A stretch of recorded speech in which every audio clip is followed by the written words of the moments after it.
questions that are being asked, I'd like to mostly address, so this is my preference, is questions that affect how you walk. Questions about living this out.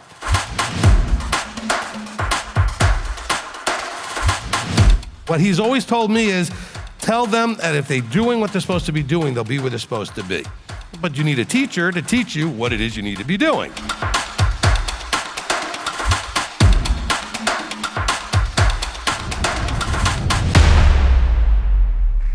Look, you know, I don't know how much, hopefully you appreciate, the unique things that this ministry does, okay? And we don't do it so that you'll be all impressed with us. We do it because it's needed.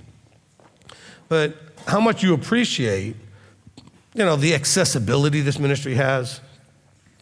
I'm not saying there's no ministries out there that are as accessible as we are, but probably not many, okay? I mean, I can tell you when I drove around this town 12 years ago looking for a church that would rent us a building like a gym or something they had just so we could have services on Saturday. We went on like a Wednesday, not a single church had anybody at the building. Nobody was there. In the middle of the afternoon, you can come here. There'll be somebody here all day, normal working out. We're here every day. There's people here every day available to serve. When you call, you get somebody on the phone most of the time. If you get a voicemail, we listen to the voicemails. And by the way, if you get the voicemail and don't want to leave a voicemail, just wait a few minutes and call back. Maybe the person you were trying to reach happened to be doing something else at that moment or on another call or whatever. Just call back. We are the most accessible, okay? Absolutely. And I don't see a lot of congregations where the leadership and the teachers take questions to the level we do. But yet, I know everybody has questions. And by the way, for all of you out there, I'm gonna smack you right now. So get ready for the smack. Here it comes. Ready? Slow motion, okay? Look, don't try to make some argument in my face that you don't need teachers and then you have questions, okay? That doesn't fly in the same, it just doesn't make any sense. Don't tell me that the Ruach teaches you, you don't need a teacher, we don't need a pastor, we don't need a rabbi, we don't need all, but why do you have questions then? Where are you supposed to get those answers from? See, if that was true, you would just pray, the Ruach would give you the answer, you would never need anything. But yet you do, which proves it doesn't work that way, okay? Maybe I'll say what Elder said I said this morning, we'll see. The point is, when we're looking at scriptural things, I did a teaching called Learn and Teach the Torah, which by the way was actually an argument for teachers teaching the Torah, not for you to teach it necessarily, okay? And you need to understand as we go through the questions today,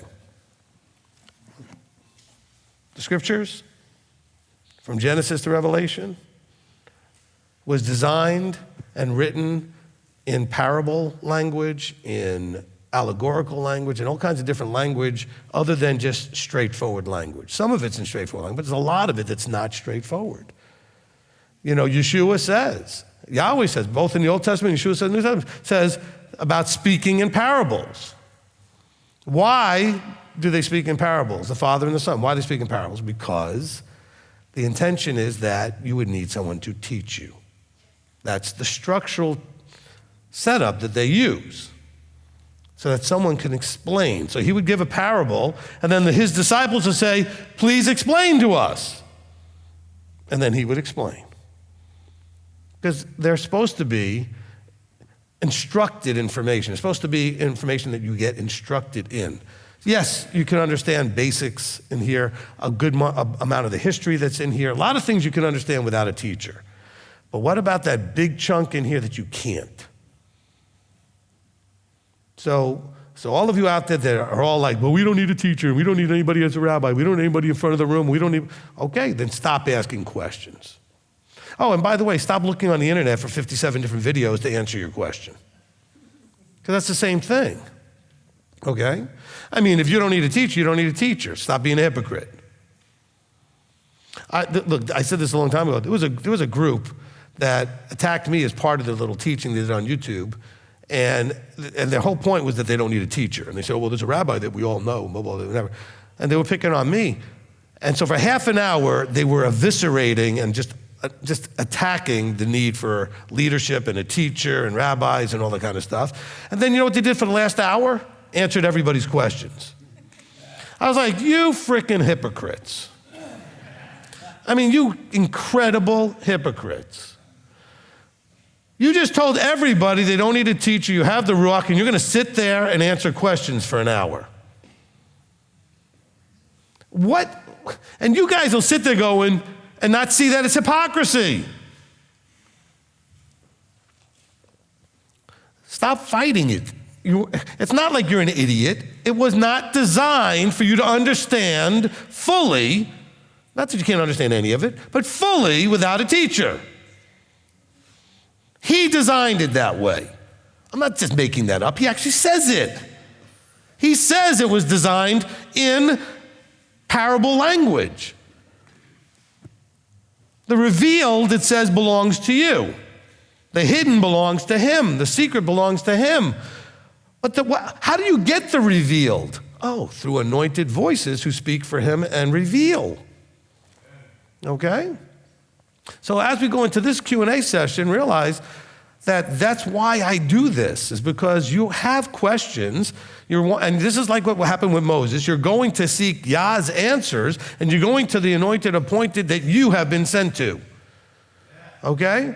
Hoping to hear his answers to your questions.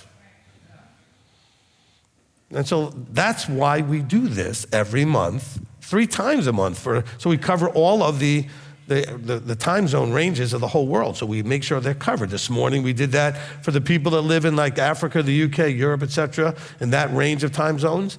Next Friday we'll be doing the ones all out further, towards Asia, so we'll do the Philippines and New Zealand and Australia and Japan and Singapore and Indonesia, Malaysia, and all of that. And now we're doing here the ones that are kind of the Eastern to Pacific time, US, Canada, Mexico, South Central America, and that kind of thing. Now, of course, it's such a big zone, we separate out letting you guys here locally ask questions one month, and the next month is all you guys out there on live stream land, TV land, as my wife said. Okay? But I just want to make sure that we're setting this up correctly, okay? All right, we're going to begin here with John Conabear. Shabbat Shalom, Rabbi. Shabbat Shalom. There's been some things popping up on me I just didn't understand. People, for example, I showed one of our video clips to one of my supervisors, and they said, you mean you have black people serving in your services? I said, yeah, why not? They're there. So I don't seem to understand where this racism is coming. I mean, I'm colorblind when it comes to race in the area and that. But I just don't understand why other people are, and I guess can't understand why people keep asking those questions. Now, it came from a black person, too. All right, look. There's always, we'll give Hasatan credit here, okay? From an adversarial point of view, there needs to be an us versus them, okay? And there's lots of ways you can separate people into us versus them. You could do it by nation, us, our nation versus that nation. We could do it by color. This is one of the things that's been done throughout history, okay? We could do it by belief systems. We could do it by culture. We could do it by so many different ways. We could do it male, female. As a matter of fact, you can see in the history of the U.S. here locally especially, that over the last, say, 10 years or so, especially of late, they've tried every possible way to try to bait us into an us versus them. Okay? And, excuse me, and that's never going to end. See, I don't understand the racism. I was raised on a block in New York City that had everybody that you can imagine from every different culture, every different color, every belief system on one block, okay? It was like international mishmash, okay? So I never saw anything as that way. My parents didn't raise me to see anything that way. But culturally, people get raised into these prejudices, okay? And by the way, you can get prejudices within the same little bigger category into smaller categories, all right? You get a lot of, for example, you get a lot of fighting, like you could take the Serbs and the Croatians back a little while back, but they look very similar. You could take some of the, how many genocides are going on now in Africa? Skin color's all the same. How many fights do you see in the Middle East between, say, Shia and Sunni? Skin color's the same, okay? So I'm saying is it's not always about skin color, but it is one of the categories that gets leveraged to try to create an us-them thing. And the other part of it is we don't want to take responsibility, so we have to have somebody to blame. So we're going to blame that nation or that colored person, that skin color, whatever, that race, that belief system. We're going to blame. That's what happened in Germany, you know, as we led into World War II. They were blaming the Jews for everything. So the Jews became the scapegoat, okay? And people can say, well, blacks are the scapegoat. Now they're saying whites are the scapegoat. So now we have this whole so whites are getting attacked. So let's attack everybody, it doesn't matter. Now we're gonna blame immigrants, we're gonna blame this. We're gonna keep pointing the finger always away from us. And so we live in a world, since the beginning of the world, where that's the way it is.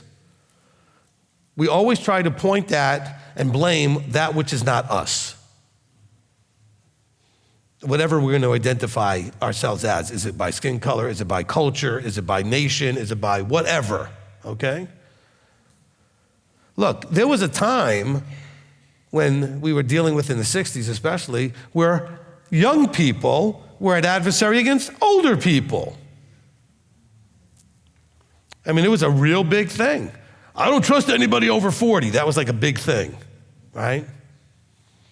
And so then we have this sort of age now thing that's a battle, okay? So and by the way, I think the youth of today has a real problem with this, where they basically blame all of us older people for the world that they're in that they think sucks. So we ruined it for them. The fact that they're ruining it for themselves is, you can't bring that up. We did that, you know. So when you don't understand it, John, you're normal. Nobody, I mean, if you're sane and normal and rational, you will look at this and not understand it, okay? Because by the way, I see good people and bad people as people. And you know what? Some of them have dark skin, some of them have light skin, some of them have in-between skin. Some of them are old, some of them are young, some of them are from this country, some are from another country. They're stupid people in all of those categories, and smart people in all those categories. There are good ones and bad ones. Stop blocking people by these arbitrary categories. It's really, really destructive to you as a person. Okay? Look, I believe that the creator of the universe made me. So what, I'm going to believe he didn't make you? If your skin's black, he made you. Your skin's white, he made you. Your skin's yellow, he made you. Whatever mix of color. He made all of us. Okay, if you're from Europe, if you're from Africa, you're from India, you're from Asia, you're from the US, you're from South. He made everybody. Stop bringing it into some sort of arbitrary, line that makes us versus them. Now, someone will say, oh, but he tells us to be set apart. That's not for an us versus them. Okay, that's for an us inspiring them. We're to be set apart, and we're to hopefully set an example that might draw them to him through seeing our example. So it's not us versus them, it's us separate from them, setting the example so they might want to come and join and come out of her, my people, come out of the world, come out of all that nonsense. All right? It's really sad that I actually had a thought, I don't know how many years back it went, but we were pretty much an exclusively white-looking group. And I really was excited when we started getting some other color mixed in here, only because the world needs to see that. Sadly, the world needs to see that. They shouldn't need to see that, but they do. And so we have a lot of various shades of color in the group now, and I think that's to at least show everybody what we all have in common is what matters, which is we have community under covenant. Okay? And we all should be loving each other. It doesn't matter what color. It doesn't matter where you grew up. Doesn't matter what your culture was. Doesn't matter anything. At least it shouldn't. I still know it does in this group. I know it does in every group. There's still those that have that problem. There's still a lot of anti-Semitism out there underlying all of this in a lot of people. And it's very, very real. And it needs to get fixed. None of that will go in the kingdom. That will not fly in the kingdom. Look, one of the saddest moments for me was I had a gentleman I was working with, and I thought he was a pretty good teacher and had a lot of potential, and he was black, just to point it out. I mean, I joke because like I said last week, I said when Elder mentioned he was black, I said, why didn't you tell me? I didn't know. Because I don't pay it, that's not an issue for me, And when this gentleman said the people he's trying to work with, I guess certain segments of the black community, would not listen to him because his vertical person above him was white. And I said, that's a teaching opportunity. Let's you and me do a video and show people how stupid that is. Why are you feeding into that? Well, they won't even listen to me because you're above me. Why are you feeding into that? Okay? I have to be really clear. I absolutely am not in this position because of the color of my skin. Okay? I'm in this position because of what he puts in my mouth. Okay? It's not my fault or my benefit that my skin is this color. But yet I had a gentleman say he couldn't work with me because my skin color. And I'm like, I was like, that is so stupid. Beyond stupid, You know why Elder is who he is in my relationship? Because of what he can do, not because of whatever his color of his skin is. Okay? I didn't pick Rabbi Tom because he was white. I picked Rabbi Tom because he's Rabbi Tom, because of the skills he brings. I didn't pick Elder because he's black. And we have to not allow we cannot as a body get trapped into and sucked into any of that. Okay? Ever. Now, believe it or not, I do have problems with people. And some of them are white, and some of them are black, some of them are yellow, but that's because of the stupidity they're doing as people. Not because of anything else, like literally the dumb things they're doing. But not because of what cultural, color, whatever background they have. Okay? If you come to me, whatever color you are, whatever black, whatever, and I give you guidance and you don't do it, I'm going to have a problem with you no matter what those other things are. Now, you may say, oh, well, you're just being racist. No, I would do that to anybody no matter what they look like. Elder will tell you, we've had every shape, size, color, and everything come through the counseling room, and he will tell you I treat everybody the same. All right? And so does he. All right? And we have to be that. Because I'm going to tell you right now, Hasatan is never going to relent on trying to find ways to divide. Okay? There will never be a time where there will not be an effort to cause an us versus them. There will never be a time where there won't be looking down on a group of people for whatever category you want to put them in. And we need to stop that. All right? We cannot do that. We have to be well above and beyond that. Okay? When I look at you, you are a child of the living Elohim trying to walk out your salvation in fear and trembling. Period. Okay? Period. Old, young, male, female, whatever color, whatever background, whatever education level. I mean, we got all these ways we can stop it. So thank you for bringing it up, John. And I don't have a good answer to you as to what to do, except don't get sucked into it. Okay? You know what you want to do? The same thing Yeshua said about the things that are like this. He said, Father, forgive them. They don't know what they're doing. Now, some of you will say, oh, they know exactly what they're doing. Well, yeah, I know they know what they're doing, but they don't know that it's wrong. They don't know why it's wrong. They don't know what they're doing, okay? From reality point of view. They know what they think they're doing, and so they may be relishing in their prejudice, but they don't understand why it's wrong and how wrong it is. Like the ones who were basically killing Yeshua. He said, Father, forgive them. They don't know they're killing Messiah. They don't know what they're doing. If they did, they wouldn't do it.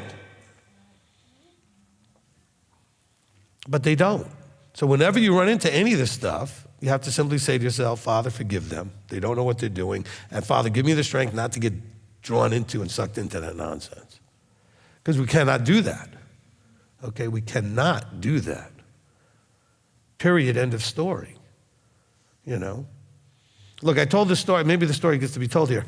I was shocked when I went into Worldwide Church of God 1987, okay, 86. Might have been 86. Don't you love when people correct those things that you would never know, it doesn't matter? You know, okay? And they were having what was called the Big Apple Dance, which was a singles event at the end of the year, like an end of the year sort of, you know, because people are off, you know, because of that time of year. And it was like the most formal, fancy dance of the year within our little single circuit within that church. And I'm there, it's my first time.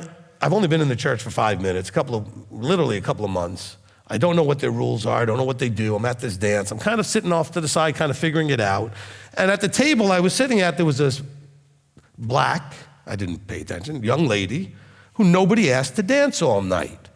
And it was like they announced, there's only gonna be 1 or 2 more songs. So I asked her, hey, do you want to go dance? All right? Because I figured somebody should ask her to dance. I mean, the only reason I wasn't dancing really because I was kind of watching and figuring things out. And in this particular church, the ladies weren't going to ask you to dance. The guys needed to go over and ask. So I did, and she got up and we started to dance. And the pastor, who also happened to be black, brought me off to the side after I danced with her and told me, we don't do that. I said, what? I said, I had no idea that was in this place. And he basically scolded me and corrected me for that interracial dancing. And I was just appalled, really, that I was getting, and plus, it's not even like I was interested in her, because I just was compassionately asking her to dance, okay? It wasn't like we were gonna get married next week, and even that should have been fine. Because it would be a man and a woman, no matter what the skin color, who's getting married. So what, you know?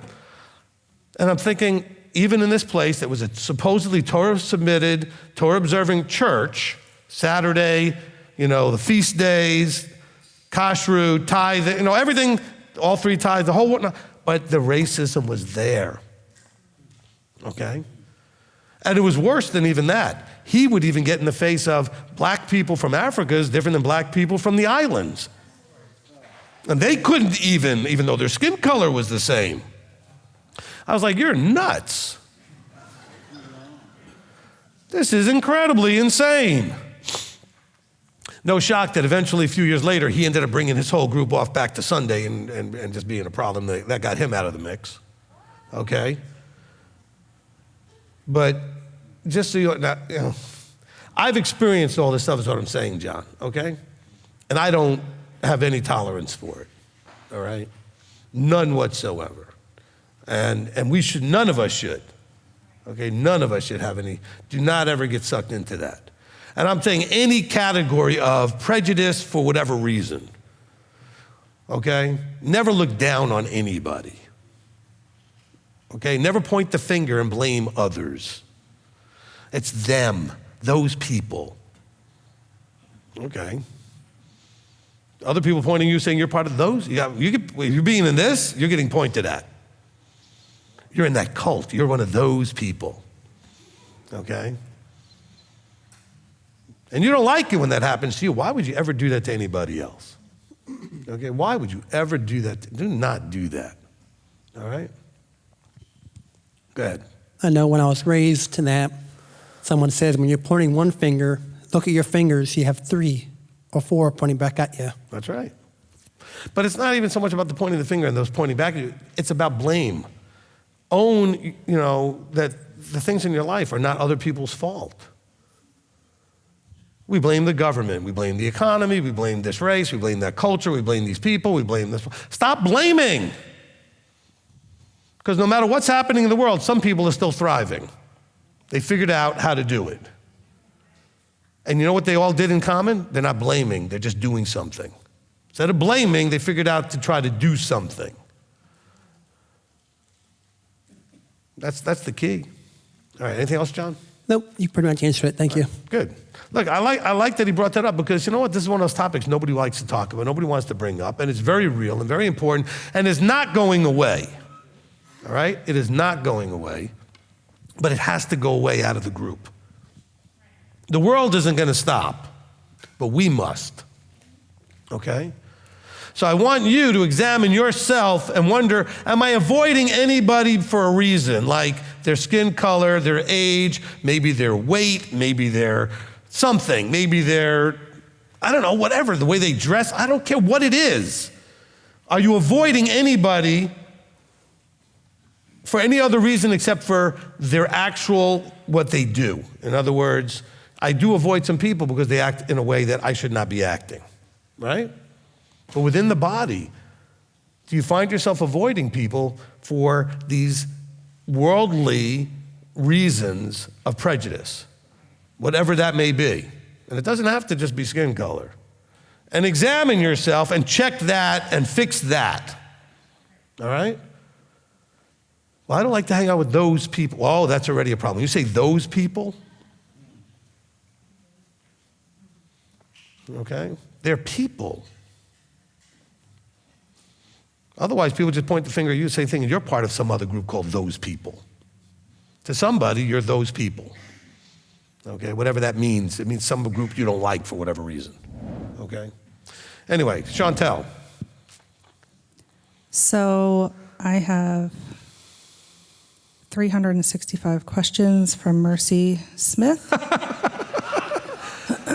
I'm going to try to group these together. There are only 5, but I'm going to try to, I'll get back in line. Okay. So the first one is... See, I see how you are, Mercy. You're not here. You don't want to wait till the stream next month because you'll be back already, so you'll have missed it, so you're going to get Chantel to ask you a question. Yeah. That was slick. Very good. All right. So the first one is, this is a big idea with several tenet questions attached. I have watched the Father and the Son teaching, and perhaps I may need to rewatch since it's been a minute and have this question or questions. Number 1, how should we view Yeshua properly? And I'm going to do the next one as well. Do we just, maybe there's 3. Do we just pray in his name? What if we don't? Is that wrong? Okay, so without Mercy here, I can't really ask her the question I want to ask. Like, because there's 5 to follow. That's fine. But just understand that when you say pray in his name, do you actually have to mention his name? And the answer is no. Okay, praying in his name doesn't mean that you actually use his name. It's praying under the authority that he has given. Okay, next question. So the first one was, how should we view Yeshua properly? Yeah. Did you answer that one? No, because I have no idea what she meant by that. Properly, I need more context as to what she's talking about. So the next one was, the major religions have such strong beliefs and disbeliefs about him. The Jews don't believe he's Messiah or really think of him at all. So does that mean they will believe the anti-Messiah is Messiah, since the anti-Messiah will build the third temple? I don't actually know that it says the anti-Messiah will build the third temple. It does say that the anti-Messiah needs a third temple to sit on the Holy of Holies. So I don't have him building the third temple. But he will then show up in the holy place, and like the abomination of desolation that we see happening with Daniel. So I don't see it that way. But when it comes to read the questions one more time to make sure I get the rest of it. Does it mean they will believe the anti-Messiah is Messiah? Okay, so look, there's a reason why each of the different factions of the world believe or don't believe him. Okay, really, the only ones who believe he's the Messiah in the correct full context are those whose bubbles were popped. In other words, we have the verse that says the Father has to reveal, has to draw you to. Now, Christians have an understanding of Messiah that's not accurate fully to what the book says. And Judah has an understanding of Messiah, which also is not fully accurate to what the book says. Each having Messiah molded somewhat to the image that fits their needs or their way of wanting things to be. All right? And so that is part of the problem. And by the way, not all Jews reject him. They just don't necessarily accept him as Messiah. There's a lot of Jews that will actually respectfully accept that he was a prophet at the time and brought some very interesting and important dialogue to the Jewish community. I mean, I have a really good annotated New Testament written, the annotations are all written by Jewish authors, writers, scholars, not Jewish scholars because from a religious point of view, but these are literary people who all agree that we should be looking at what this person said in the time that he said it because it was important things that the Jewish community may have marginalized because they didn't want to see him as Messiah. All right? Not to mention that the early Christian world used him as a weapon of anti-Semitism, okay, to basically wipe out the Jews, or at least try to in many ways. So that would make them a little bit of a pill to swallow to accept him as anything, all right? And so we have a lot of that issue going on. So when we say, well, who would accept the anti-Messiah? What is going to be the primary factor in people accepting the anti-Messiah? What do you think would be the primary factor in people accepting the anti-Messiah? I'll give you the answer without asking you. How much he's going to provide what you want. Okay? Which means Jew, Gentile, anybody has an opportunity to maybe buy into this anti-Messiah the more you are suffering and want, and that anti-Messiah seems to be the answer and cure to what you want. Because he's going to appear to come and fix everything for everybody before it gets terrible once he has control over everything. Because he has to appear Messiah-like, all right? And so if he does things the way the Jews expect, if he does things that also the way Christians expect, if he does things that matches up enough with everybody, he's going to get a lot of everybody's to follow him. That's going to be the factor. I mean, you have to understand, the world doesn't just buy into him for no reason. They buy into him because he's giving them what the world has, what Hasatan and others have set up to make you want, need, desire. And he's going to look like he's giving you all that. He's going to solve famines. He's going to solve disease. He's going to solve all these things are going to seem to have been fixed. It's going to seem utopic until the stranglehold comes around your neck. Okay? But up to that point, he's going to seem to be what everybody wants him to be, as opposed to what he is. Okay? We all have a certain idea. Look, this is essentially, if you're going to buy into the New Testament, this is what Judas's problem was. Yeshua was not behaving like he wanted him to be as Messiah. As a zealot, he wanted him to be a military King David type figure, Moses type figure, to overthrow Rome and set them free, so to speak. And when it was clear that that wasn't what he was going to do, that was the problem. Okay? You don't get to mold him into your image. But he's going to mold himself into everybody's image enough to convince. The false one will. Talk about the ultimate ear tickling. So it says even the elect might be deceived because he's going to do the things that will convince you he is. And if you don't know what to look for, you will be fooled. So I did the teaching, Beware False Prophets. It's a big part of understanding that. Matter of fact, my daughter asked me today, since it's been so long, if I would redo it. I did it at another congregation as a guest speaker, and the lighting was terrible, and a lot of the things were no good. So we can do it here with better lighting and everything like that. Maybe at a feast one time, we can maybe really do a better job with it. It's been over 8 years, so we might just go ahead and do that at some point, okay?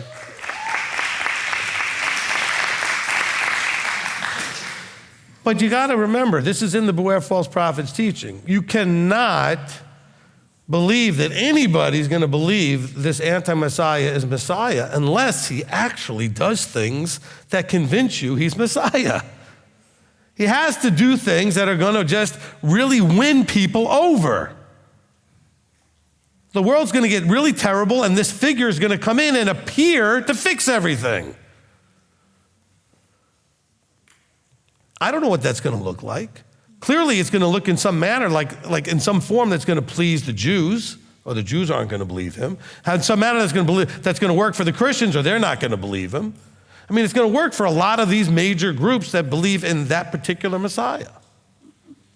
Even the Muslims have a Messiah understanding in their writings, okay, to whatever degree. And so you're going to have a figure that meets all of this. And that's where we really have the issue. You know, we have to understand. It says, if possible, even the elect would be deceived. How would you be deceived? Because he's got to do all the things you're hoping for in some form.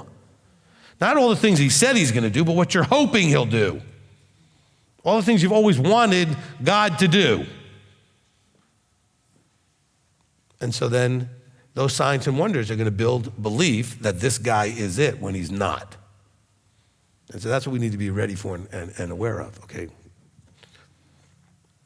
Okay, this is the last bit. The Christians believe he is everything and worship him. The Muslims a prophet.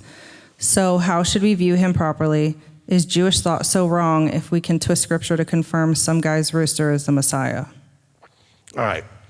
Okay, this is a question that really needs much more of a whole teaching to deal with. Look, the bottom line is this, okay? I'm just going to be straight with all of you. And I've answered some of you that struggle with this before. This is going to sound like a lame answer to some degree, but you need to understand where faith comes in. Okay? Everything that Jews and Christians believe is based on faith. Why? Because we have a book. We don't have any originals. We have a book. We have those writings. These writings are not that old in terms of the copies that we have. And we're supposed to believe this is talking about the creator of the universe and the Messiah and all these other things. We do have some archaeological stuff that backs it up. There's other things that we find that backs up some of the things that these books say. But we don't have, except a lot of claims by a lot of people. So where does faith comes in? Where does your experience come in? Where does your interaction with whatever is the creative force over the universe? Faith is needed. Of course, the Jews will claim, well, we all heard him as a nation at Sinai. We don't have any record of that from a person that was actually there. We have the writings from way later that it happened. Okay? Of course, Moses claimed to write it all down and that copy was in the ark. Go find me the ark where the writings are. Okay? We don't have any of this stuff. That doesn't mean it's not true. It just means that all of this is going to take a level of faith. Which is why I think Paul, who nobody likes, which is fine, in his brilliance, and I think this is brilliant, if nothing else, when he said, look, we all have our own journey. We all have to walk out, whatever that is, ourselves. And so I'm not going to tell you what to believe or not to believe. You're going to have to walk out your own journey. That journey may take you away from the Messiah just into the Old Testament. It may take you out of everything. It may take you right back. That was my journey, okay? But I can tell you that you can't get around the faith aspect of the journey, okay? Whatever is out there that runs everything isn't directly interacting with people. I don't care how many voices you think you hear, okay? We're working on a faith-based thing, okay? Now, we have this writing. You know what? Every group has their writings. The Hindus have their writings, the Buddhists have their writings, the Taoists have their writings. I mean, everybody's got writings. The Muslims have their writings. So how do you know which writings are right? It's a personal journey, okay? It's an absolute personal journey. Are the writings all jacked up? You bet they're all jacked up. You know why? Man has handled them, okay? Man has handled them. And I don't care if you want to go back to the oldest codexes. Those codexes are not originals. All right, we don't have originals. Okay, what Isaiah wrote, we don't have. Okay, Qumran, they found a copy of the scroll that was a copy of a scroll. Okay, we don't know what we don't know. So what do you have to do? You have to take it on faith. What I can tell you is this, though, and this is for Mercy and all the rest of you. I can only speak for myself and tell you, I know, and you should also know, at least this part, what your life was before. Okay? It's not that hard. You just got to think back. You can remember what your life was before. And then you came into this thing called belief, and you saw change. And now life is different. And there should be a reasonably stark contrast. Now, I've had the blessing or the curse of seeing that contrast several times. Okay? Because I came into belief in my 20s, knew what life was like without it, saw a change in my life with it, then journeyed out, because that church I happened to go to turned out to be a big giant mess, and then went back into the world, and saw, again, consistently, life worked just as bad the second time as it did the first time. Okay? Then I came into belief and was drawn back in, and guess what? Life got better again, like it did the first time I went back, that I came into it. And then questions like these questions led me down a whole spiraling rabbit hole into nothing, okay? And I was back with nothing. And by the way, just so you know, I don't understand the idiocy of those who, if they had faith and they believed in this stuff, they believed in Torah, and then at some point they no longer believe in that, why would you go to like Christmas and Easter and stuff you already knew was wrong? You already know, I mean, because people would ask me those questions. Well, like when you went out of the, the Torah, whatever, when you left the whole, did you go and do all these things? No, I didn't. Okay? Why would I go do, just because I wasn't sure that I could defend this was right, didn't mean that I didn't already know certain things were wrong. Okay?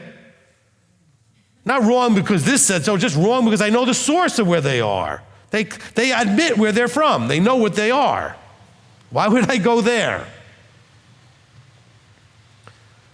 And that journey was from 2003 to 2010.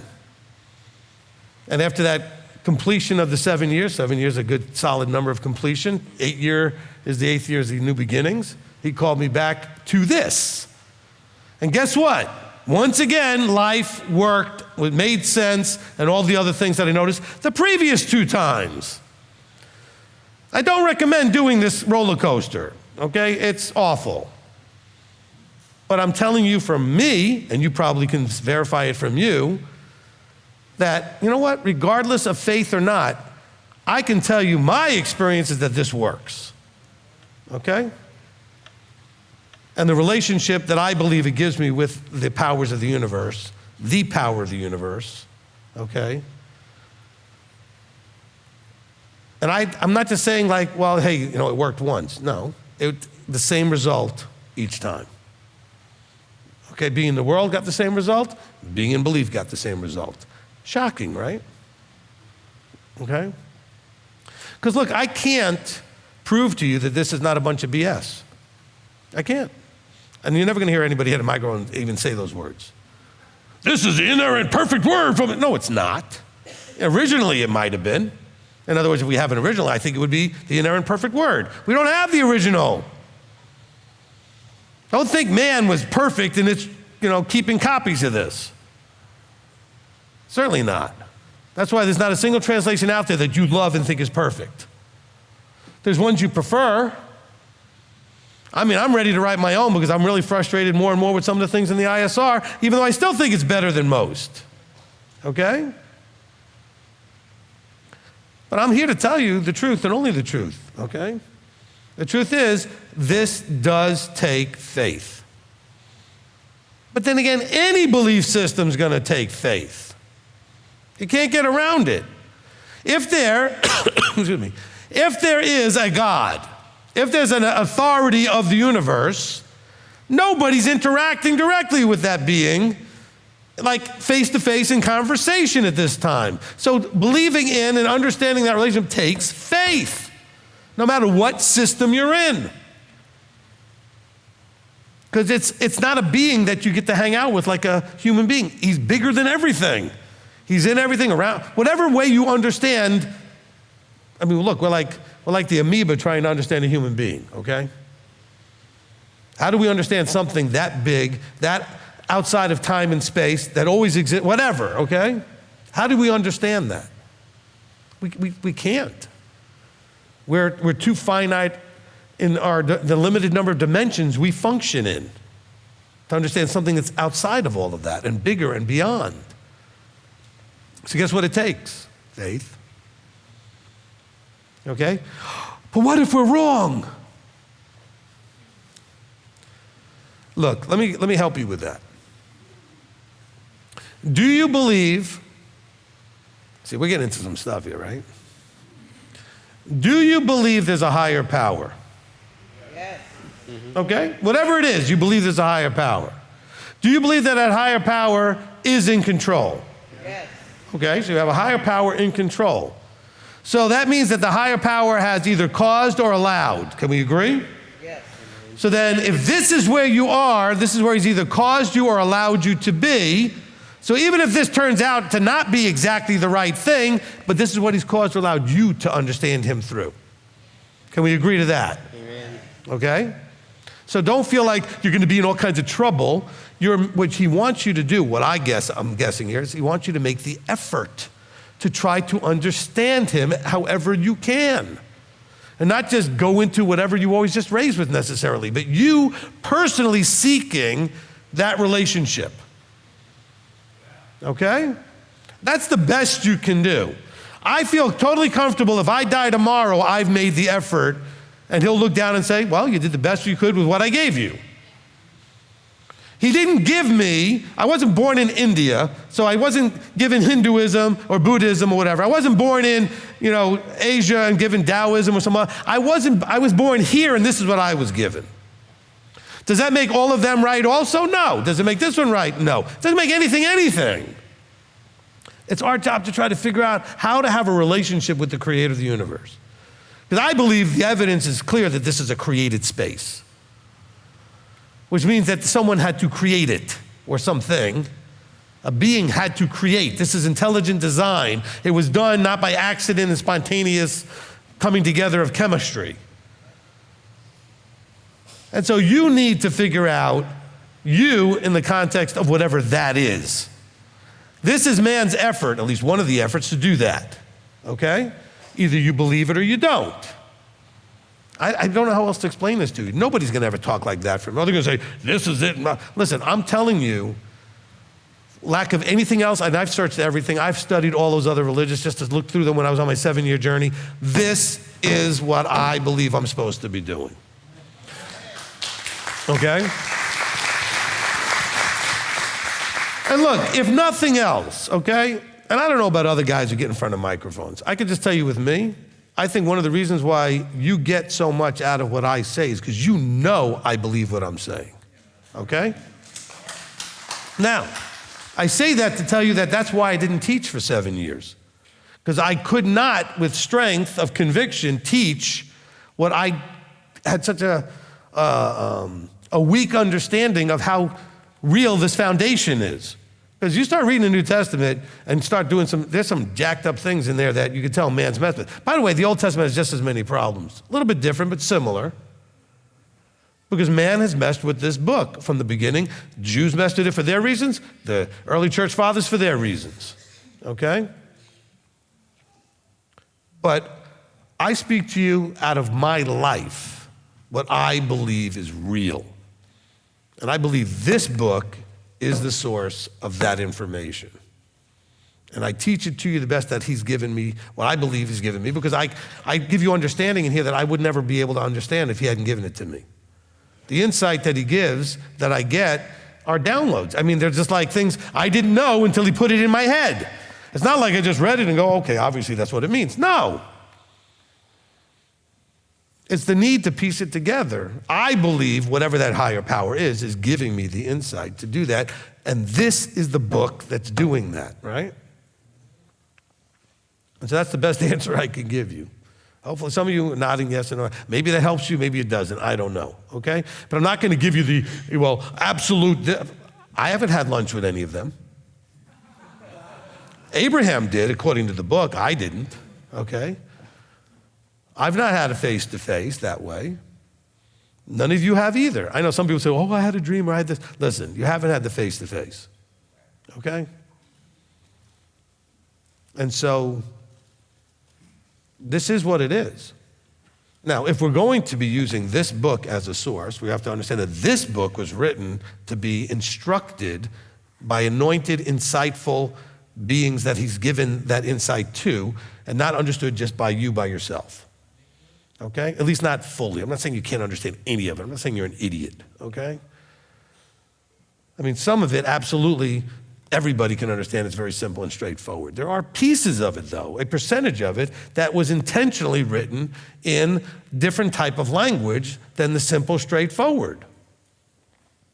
Okay? So I'll give you one of those things. Somebody asked this morning, so the elder had mentioned it, so I'll give you guys this little nugget, and realize this is the kind of stuff that you miss at a Zoom meeting. But one of the guys asked a question about, what about in Matthew where the graves opened and all these people came out of the graves and, was seen by many?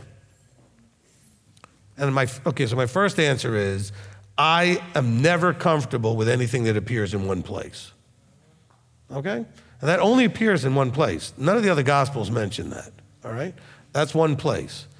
Now, secondly, it seems to be problematic for everything the rest of Scripture teaches, which is that we die, we sleep, and we await a resurrection. So there's a problem with that. The insight I got this morning was, wait a minute, because the question also had to do with the verse in Timothy where it talks about that he went to speak to those in prison, okay? Well, where's the prison? See, prison from a Catholic point of view is like this purgatory or hell or something, but that's not scriptural. You know who's in prison? The dispersed. They're in prison. Because remember, the whole point Messiah said when he came was to bring back those scattered, something the prophets had all talked about. And what did Paul say? Again, I like some of the things that Paul says. He said, you were all dead in trespasses. So now when Messiah made you alive, aren't you coming out of the grave? Many were now alive. In other words, walking around with bubbles popped and going around talking to people, and they had been dead before. Not literally, because let me tell you something. There were writers in those days, guys like Josephus, Philo. Not a single one of them talked about the greatest event in the history of anybody, graves opening up and people walking around in bodies. Not in rags and bones and ugly, like just normal people, like all of a sudden walking around. Because nobody said these people walking around look scary and like with skin hanging off of them or whatever. Okay, imagine they've been dead for however long. They weren't like out of a Michael Jackson video. You know, okay? I mean, so why isn't it mentioned by anybody? Because again, if you go back to the parable language, where the point was that after Messiah resurrected, a lot of people had bubbles popped. And all of a sudden they're getting it. It's almost like, and I didn't say this morning, so you're getting a little extra bit now. It's kind of like the 70, when the anointing on Moses goes on to the 70 and they start prophesying. So it's like the anointing of Yeshua went on a whole bunch of people and they started walking around in a whole different way.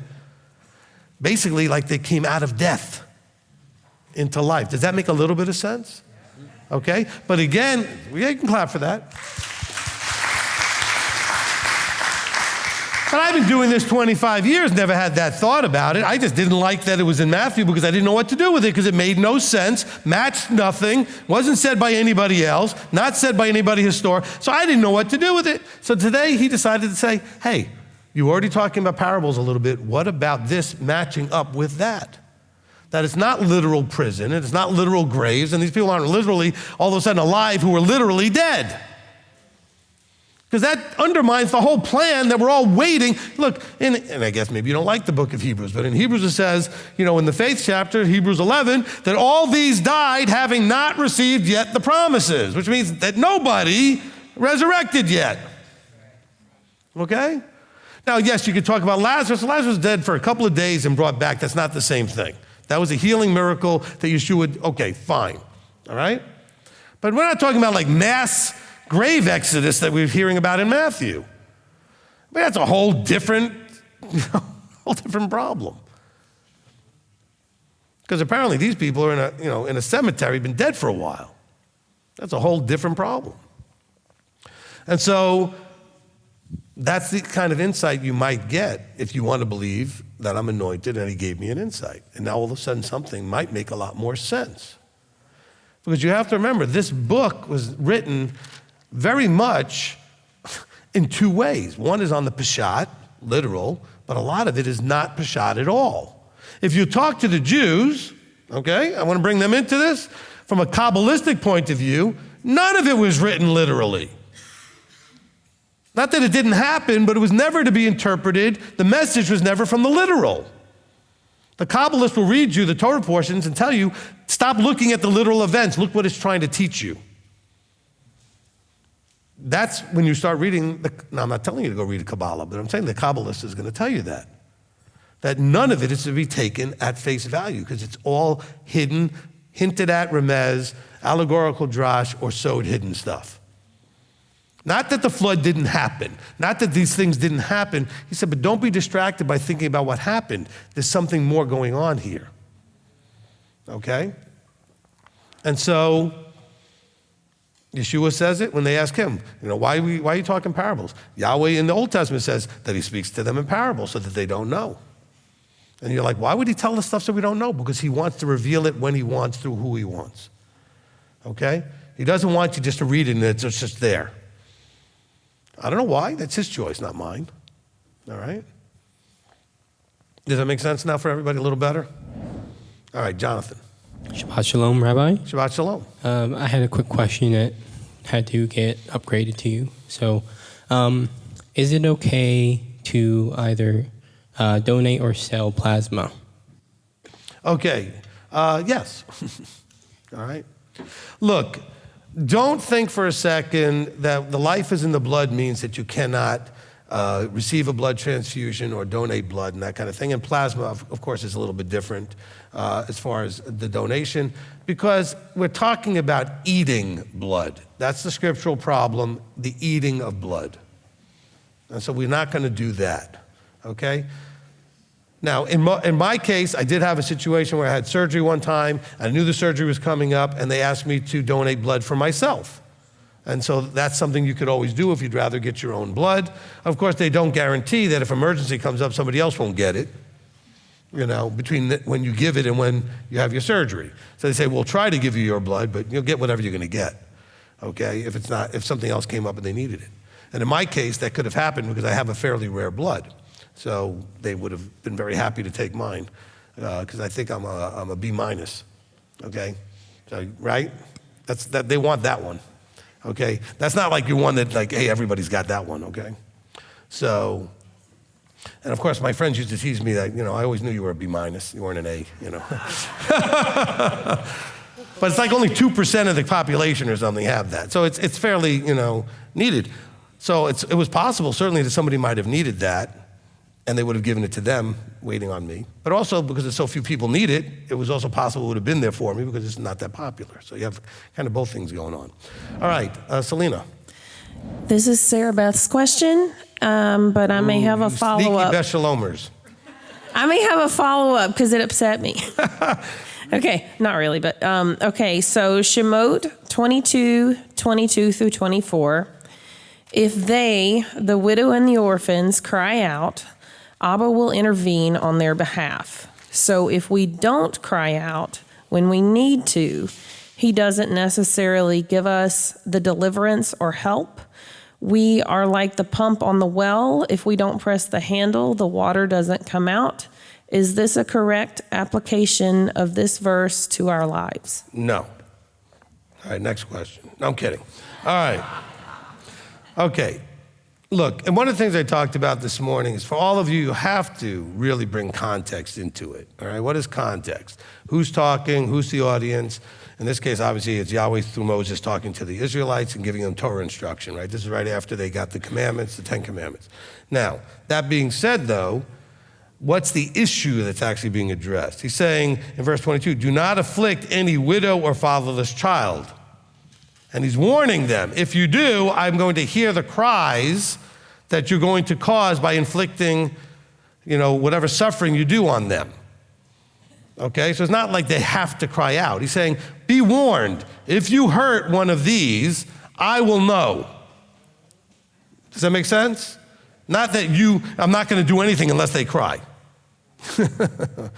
He says, don't afflict any widow or fatherless child. If you do afflict them at all, if they cry out to me at all, in other words, if you hurt them and you make them cry, he said, I shall certainly hear their cry, and my wrath shall burn, and I shall slay you with a sword.